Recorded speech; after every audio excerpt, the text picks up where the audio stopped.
महर्षि, कर्मण्येवाधिकार से माँ फलेषु कदाचन।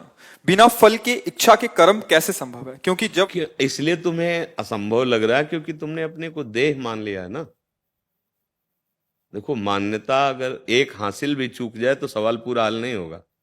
जब स्कूल में पढ़ते थे तो हासिल लगाया जाता था ना सवाल में, तो अगर एक हासिल चूक जाए तो सवाल हल नहीं होगा।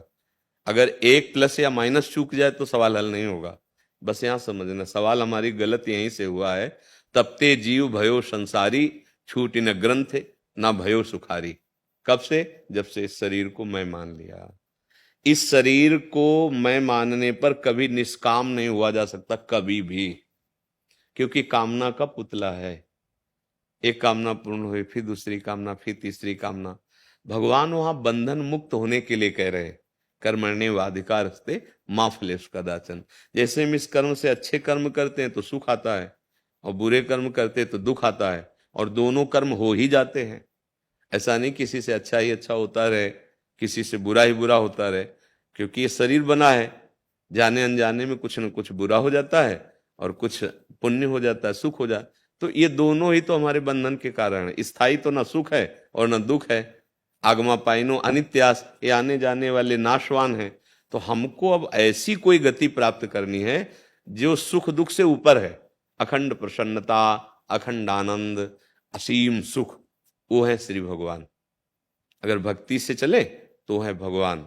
भगवान का नाम, भगवान का रूप, भगवान की लीला, भगवान का धाम, और भगवान के लिए हम जो कर्म करते हैं, बड़ी अपार सामर्थ्य आ जाएगी इसी कर्म में। भगवान उसका बड़ा गुप्त रहस्य है। कर्मण्येवाधिकारस्ते मा फलेषु कदाचन। तुम फल की इच्छा ना रखो, बस फल तो मिलेगा ही मिलेगा। खेती में बीज बोया है तो फल दे के ही रहेगा, अगर नष्ट ना हो जाए तो। बीच में कर्म चल रहा है, अगर कोई अपराध बन गया तो बात अलग की है, नहीं तो फल दे के ही रहेगा। तुम फल की अगर इच्छा नहीं करोगे तो तुम्हें ये स्थिति प्राप्त हो जाएगी। सुख दुखे समय कृत्वा लाभा लाभो जया जयो। सुख दुख में समान भाव, लाभ हानि में समान भाव, और जय पराजय में समान भाव। कोई भी द्वंद्व तुम्हें दुखी नहीं कर पाएगा। और जब हम फल की इच्छा रखते हैं कि अब हम जीत ही जाएं, तो अभ्यास में कमी होगी तो हार जाओगे। सामने वाला पक्ष अगर अभ्यास में ज्यादा आपसे श्रेष्ठ निकल गया तो आप हार जाओगे। अच्छा, आप कर्म कर रहे हो सुख के लिए, और पीछे का प्रारब्ध कर्म, पाप कर्म लागू हो गया, वो सफल नहीं होने देगा, आपको दुख देगा। अगर आप फल की इच्छा में ही पूरे निर्धारित हो, जैसे विद्यार्थी फल की इच्छा कि मैं परीक्षा में पास हो जाऊं, अब अभ्यास कमजोर किया और फेल हो गया। प्रमाद स्थिति से अपने विषय पर पूरा परफेक्ट नहीं हुआ तो फेल हो गया। अब जब मित्रों ने उपहास किया वो पास हो गए, और घर में गया तो डांट लगी। अब वो इतना निराश हो गया कि सोचने लगा मैं शरीर ही छोड़ दूं। फल की इच्छा ने कहां पहुंचा दिया। एक किसान, फसल की वर्षा हुई, ओले गिरे, फसल नष्ट हो गई। अब उसकी इच्छा थी कि फसल आ जाती तो बच्चों की फीस भरते, बेटी का ब्याह करते, लेकिन वो नहीं हो पाया। अब वो इतना निराश हो गया, उसको लगता है मैं शरीर छोड़ दूं। आप देखो, हम अपने कार्य में जब विफल हो जाते हैं तो हमारी स्थिति बहुत नाजुक हो जाती है। हम डिप्रेशन में पहुंचने की स्थिति में पहुंच जाते हैं, या आखिरी निर्णय कर लेते हैं कि अब शरीर को ही रखना क्या। नहीं नहीं, ऐसा हमारा मानवदेह इसके लिए नहीं मिला है। बहुत सोच समझकर भगवान बोल रहे हैं ना, कर्मण्येवाधिकारस्ते मा फलेषु कदाचन। तू फल की बिल्कुल इच्छा मत कर, और अपने कर्तव्य कर्म को कर, तो फल तो मिलेगा ही मिलेगा, लेकिन तू परेशान नहीं होगा। मानो अगर फल में बाधा पहुंच गई अभी, तो हमारा सत्कर्म है, हम अच्छे कर्म, कर्तव्य कर्म कर रहे हैं, वो भगवान को समर्पित कर रहे हैं, तो आज नहीं लेकिन इसका परिणाम कल या परसों जो आएगा बहुत जोर का आएगा, मंगलमय आएगा। अगर हम केवल फल पर इच्छित हैं तो अब हमको ये दिखाई दे रहा है कि परिणाम तो आया नहीं। अब हमारी अश्रद्धा भगवान पे हो सकती है, हमारी चिंता शोक का कारण बन सकता है, कर्तव्य का फल ना मिलेगा, पक्का मिलेगा वो, पर तुम्हारी इच्छा होने के कारण तुम तत्काल दुखी या सुखी हो सकते हो। मिला तो फूल गए, ये भी दोष है। हर्षित हुए तो शोकित होना पड़ेगा, अगर हर्षित नहीं हुए तो शोक होगा ही नहीं। अगर किसी से राग नहीं तो द्वेष होगा ही नहीं। अगर काम नहीं तो क्रोध होगा ही नहीं, क्योंकि इन्हीं से प्रकट होता है।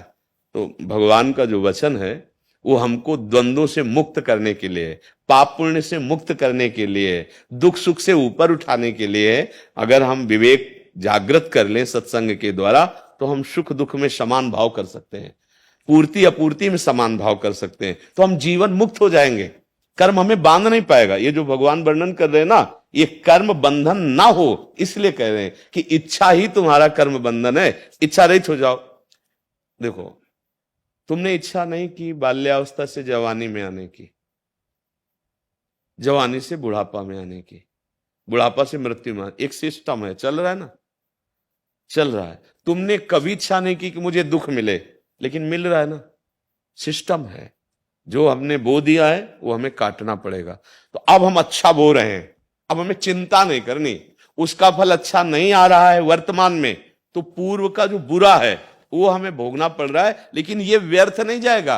ये अगर जोर का हो गया तो पूर्व वाले को नष्ट भी कर सकता है, और सुख ही सुख आगे मिलेगा, परम आनंद मिलेगा। इसलिए भगवान कह रहे हैं फल को हेतु मत बनाओ। अगर फल को हेतु बनाओगे तो कृपणा फल हेतवः, वो बहुत कमजोर हो जाएगा, दैन्य हो जाएगा। आप क्या, एक विचरण जब कर रहे थे तो एक गांव में किसी की भैंस मर गई थी, तो पूरा परिवार रो रहा था, बच्चा, पत्नी और सब।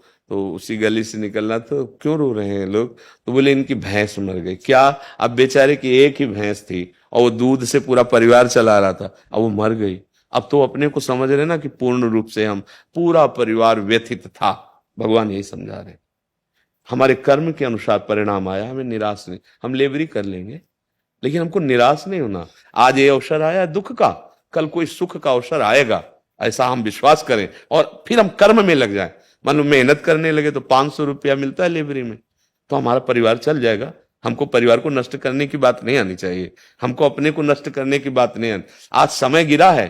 देखो, एक दिन सुदामा जी का समय था कि कई कई दिन भोजन नहीं मिलता था परिवार को, और समय बदला तो जैसी द्वारिकापुरी वैसी सुदामापुरी भगवान ने बना दी। थोड़ा धैर्य रखें, थोड़ा इंतजार करें। एकदम अगर हम फल पर दृष्टि रखेंगे तो इंतजार नहीं करेंगे, हम जीत ही जाएं, प्रयास तो यही रहता है। पर थोड़ी गुंजाइश रखें कि अगर हम हार गए तो अगली बार अभ्यास करेंगे। अगर हम केवल जीतने का ही, हार की सोचा ही नहीं है, तो फिर हम जब हार जाएंगे तो बहुत निराश हो जाएंगे। और संसार क्या है, बस जीत पर ही लक्ष्य रखता है, सुख पर ही लक्ष्य रखता है, उन्नति पर ही लक्ष्य रखता है, और ये जानता नहीं कि पीछे के कर्म जो हमारे हैं वो उन्नति और जीत और सुख तीनों में बाधा पहुंचा देंगे। तो हमको मजबूत रहना है। जैसे युद्ध में जाया जाता है ना, कुश्ती में जाया जाता है, तो 99% तो जीतने की आशा होती है, पर 1% ये भी होता है कि हो सकता है कि हमको परास्त कर दे। देखो, अर्जुन को कह रहे हैं कि देखो, जीते तो स्वर्ग का सुख भूमि का सुख मिलेगा, और अगर हारे मरे तो स्वर्ग को जाओगे। रास्ता रखा, भगवान होते हुए भी उनको कह रहे कि यदि तू जीत गया तो भूमि सुख, अगर हार गया, मारा गया, तो तू स्वर्ग सुख पाएगा। दोनों में तेरे को लाभ है। अगर युद्ध नहीं करेगा तो तेरी निंदा होगी, प्रकृति जबरदस्ती तेरे से करवा ले। कर्म के बिना कोई रह नहीं सकता। तो हमें अपना कर्तव्य कर्म करना, हिम्मत ये रखनी है कि जो होगा देखा जाएगा। परिणाम में यदि हम हारते हैं तो बराबर हार नहीं आएगी, क्योंकि बराबर सुख नहीं आता, बराबर जीत नहीं होती किसी की भी। कहीं ना कहीं तो एक ये सिस्टम है, जैसे बराबर दिन नहीं रहता, ऐसे बराबर दुख नहीं रहता, बराबर हार नहीं रहती, बराबर निराशा। सबके जीवन में कभी सुख का अवसर आता है, कभी दुख का अवसर आता है, पर भगवान यहां जो आदेश कर रहे हैं वो सुख दुख से ऊपर उठने के लिए, एक ऐसे आनंद में कि बड़े से बड़े दुख को सह जाओ, बड़े से बड़े सुख में अभिमान न करो, फूलो ना। क्योंकि भगवान है ना, वो आपको परम सुख की बात बता रहे। किसका प्रश्न था? तो आप समझ पा रहे जी।